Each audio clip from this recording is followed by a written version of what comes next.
Bismillah. Jadi tolong perhatikan jemaah. Pasukan kaum muslimin ada di sebelah sana. Ya, pasukan kaum muslimin ada di sebelah sana ya. Dan pasukan orang kafir Quraisy ada di sebelah sana. Rasulullah SAW bersama pasukannya jumlahnya 1000 pasukan. Dari 1000 ini ada 300 yang keluar dari pasukan kaum muslimin. Orang munafik keluar dari pasukan kaum muslimin. Jadi tersisa tinggal berapa? 700. Rasulullah SAW letakkan pasukan ada di sana, di lembah sana, dekat dengan gunung itu. Dan Rasulullah SAW dari 700 ini beliau ambil 50 pasukan. Beliau letakkan di gunung ini, bukit kecil ini. Ini namanya Gunung Rumat, gunung pemanah. Karena Rasulullah SAW meletakkan 50 pemanah di bukit ini atau di gunung ini, Gunung Rumat ini. Disebut Rumat, dinamakan Rumat karena ada 50 pemanah ada di sini. Nah, jadi ini strategi yang diatur oleh Rasulullah SAW. Benar, orang kafir Quraisy dengan pasukan 3000 pasukan.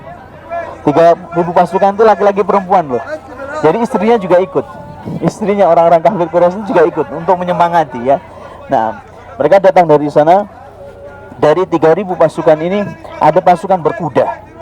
3000 pasukan ini ada pasukan berkuda yang diletakkan oleh komandan mereka di sebelah kanan, menyerang dari sebelah kanan, yang dipimpin oleh Khalid bin Walid. Pasukan yang lainnya ada di sebelah kiri. Pasukan sebelah kiri yang dipimpin oleh Ikrimah bin Abi Bakar, dan sisanya ya menyerang di bagian tengah.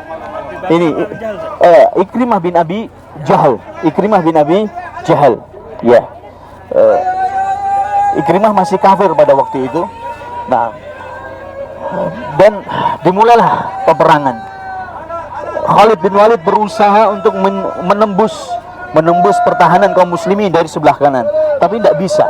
Setiap kali mendekat di sini kena panah dari situ. Dan memang benar-benar setiap kali masuk ke sini dipanah oleh pasukan pemanah 50 pasukan. Sampai benar-benar kocar-kacir pasukan orang-orang kafir ini. Benar-benar terdesak dan tidak mampu. Tidak bisa menembus ke pertahanan kaum muslimin. 3000 ini tidak bisa. Sampai mereka berkali-kali menyerang dan balik lagi. Begitu. Sampai mereka meninggalkan alat-alat, bahkan harta mereka, senjata mereka, ghanimah mereka, yaitu barang-barang mereka sampai kecacar di sini. Dan Rasulullah SAW sudah berpesan kepada 50 pasukan yang ada di Gunung Rumat itu. Rasulullah SAW mengatakan, makanakum, kalian jangan tinggalkan tempat itu, di gunung itu. Kalian menang, kita menang, atau kita kalah. Jangan kalian tinggalkan itu Gunung Rumat sampai kita mengutus utusan kepada kalian untuk turun. Jadi pesannya Rasulullah SAW kepada 50 pasukan itu, jangan turun dari Gunung Rumat. Karena awal peperangan ini dikuasai oleh kaum muslimin, sampai tunggang langgang tadi meninggalkan barang-barangnya, bahkan senjata-senjata mereka tinggal di sini. Dikira orang 50 sahabat ini mengira bahwasanya peperangan ini sudah selesai, menang gitu loh. Dikiranya menang. Padahal Rasulullah sudah pesan, jangan turun sampai kita mengutus utusan pada kalian untuk turun. Jelas ya ini ya.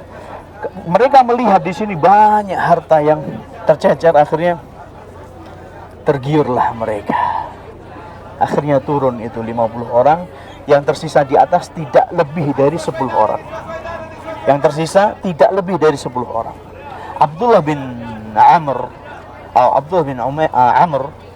radhiyallahu taala anhu, komandan pasukan pemanah Abdullah bin Amr al-Ansari, beliau teriak-teriak meneriaki teman-temannya, makanakum, jangan kalian tinggalkan tempat kalian. Ingat pesannya Rasulullah SAW. Tetap aja tidak menggubris dan mereka tetap turun. Khalid bin Walid yang sudah mundur ke sana, balik ke sana, itu sambil melengak ke belakang. Kali ini dia menengok ke belakang, dia melihat kok pasukan pemanah pada turun. Akhirnya Khalid bin Walid balik lagi menyerang. Ada yang mengatakan menyerangnya ada di balik situ, ada yang mengatakan, sebagian para ulama, menyerangnya ada di balik dari sana terus ke belakang sini. Ada yang mengatakan langsung dari sana langsung balik ke sini langsung. Karena orang-orang tidak megang senjata, posisi dalam mengambilin ghanimah, harta rampasan yang jatuh-jatuh tadi, jadi nggak dalam kondisi siap. Ada serangan balik dan kaum muslimin tidak siap. Subhanallah, meninggal dunia 70 sahabat. Jadi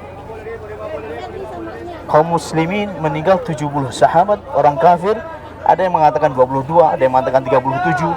Nah, Allah Ta'ala alam, yang jelas dari dua kubu ada korban, tapi korban kaum muslimin lebih besar. Kita tidak bisa katakan kaum muslimin kalah, tapi juga tidak bisa kita katakan kaum muslimin menang. Ini sebabnya, subhanallah, sebabnya cuma satu, gara-garanya ini tidak taat kepada siapa? Perintah Rasulullah SAW di situ. Sampai Rasulullah SAW diberitakan meninggal dunia, sampai beliau gigi serinya patah, sampai sujarok suhu, keningnya tersobek pedang, sampai di bagian kepala bagian atas sampai ke keningnya. Sallallahu alaihi wasallam, masuk besi di pipi beliau yang mulia kanan dan kiri. Besi penutup wajahnya itu sampai masuk ke pipinya beliau sallallahu alaihi wasallam. Luka parah Rasulullah SAW, sampai nggak bisa berdiri beliau, sampai dipapah, diangkat itu sampai dipapah oleh sahabat. Luka yang luar biasa, sampai dikabarkan Rasulullah SAW meninggal dunia. Ketika mendengar berita Rasulullah SAW dikabarkan meninggal dunia, runtuhlah kekuatan kaum muslimin. Tidak ada semangat sahabat itu mendengar berita itu. Akhirnya salah seorang sahabat melihat kok Rasulullah SAW itu masih hidup dan Rasulullah SAW ada di sebuah lubang gitu. Ini banyak lubang di sini. Tujuannya untuk apa? Untuk yaitu sebagai perangkap tadi. Dan Rasulullah SAW qadarullah masuk ke perangkap tersebut. Dan beliau ditemukan memang di lubang tersebut dalam kondisi luka yang sangat parah. Salah seorang sahabat ini ketika melihat Rasulullah SAW masih hidup langsung teriak, "Ada Rasulullah, ini Rasulullah SAW." Semangat kembali para sahabat dan mereka yakin bahwasanya Rasulullah SAW masih apa? Masih hidup. Akhirnya Rasulullah SAW mengisyaratkan kepada sisa-sisa pasukan dan rata semuanya terluka. Akhirnya Rasulullah SAW dengan sisa pasukan dikerahkan untuk mundur sampai di masjid itu ada pemancar masjid, ada menara itu, lihat nggak? Ya di situ. Benteng terakhirnya di situ. Sampai bertahan di situ para sahabat dengan sisa-sisa yang ada. Dan sahabat tidak ada yang menyerang, nggak ada yang ke depan. Jadi di sini kawasan ini sudah dikuasai orang-orang kafir. Bahkan jenazah-jenazah kaum muslimin, orang yang mati syahid 70 orang ini jenazahnya oleh orang kafir itu sampai dipotongin telinganya. Hidungnya dipotong, telinganya dipotong gitu, mutilasi. Ya, apa yang terjadi pada Hamzah bin Abdul Muttalib, pamannya Rasulullah SAW, sampai dikeluarkan hatinya dan telinganya juga dipotong oleh Hindu bintu Utbah. Itu memang mereka sampai benar-benar bencinya itu, pengen biar puas gitu loh, seolah-olah dia pengen melampiaskan dendamnya begitu kepada kaum muslimin. Dan 70 sahabat itu dimakamkan di sana. Ada dua pemakaman besar, satu besar, satu kecil. Yang kecil itu cuma 2 sahabat, Hamzah sama Abdullah bin Jahsh. Cuma 2 sahabat yang dikuburkan. Satu lubang itu untuk 2 sahabat. Ada yang lubang besar itu sisanya, yang 68 orang itu di yang besar. Jadi tidak digali satu-satu, satu jasad satu enggak. Jadi besar langsung massal gitu loh. Karena ini batu semuanya dulu ini. Dan Uhud ini bapak-bapak dan ibu-ibu, Uhud ini panjangnya tadi 8 kilo, lebarnya kurang lebih 3,5 sampai 4 kilo. Dan Uhud ini termasuk keutamaannya, termasuk dari gunung-gunung yang ada di surganya Allah Subhanahu wa taala. Uhud jabal min jibalil jannah. Uhud ini gunung dari gunung-gunung yang ada di surga. Dan Rasulullah SAW pernah naik di atas Uhud ini bersama Abu Bakar As-Siddiq, bersama Umar, bersama Uthman. Dan Uhud ini tiba-tiba gemetar. Akhirnya Rasulullah SAW mengatakan, ihda Uhud, fa inna alaika nabiyyan was-siddiqan was-syahidan. Tenang wahai Uhud, sesungguhnya di atasmu sekarang ini ada seorang nabi, ada seorang yang siddiq, yaitu siapa? Abu Bakar. Dan ada 2 orang yang mati syahid. Siapa? Umar dan Uthman radhiyallahu ta'ala. Rasulullah SAW juga bersabda tentang Uhud, Uhud jabalun nuhibbuhu wa yuhibbuna. Uhud ini gunung yang amat sangat mencintai kita dan kita juga mencintai dia. kita datang ke sini niatkan karena kita cinta kepada Uhud.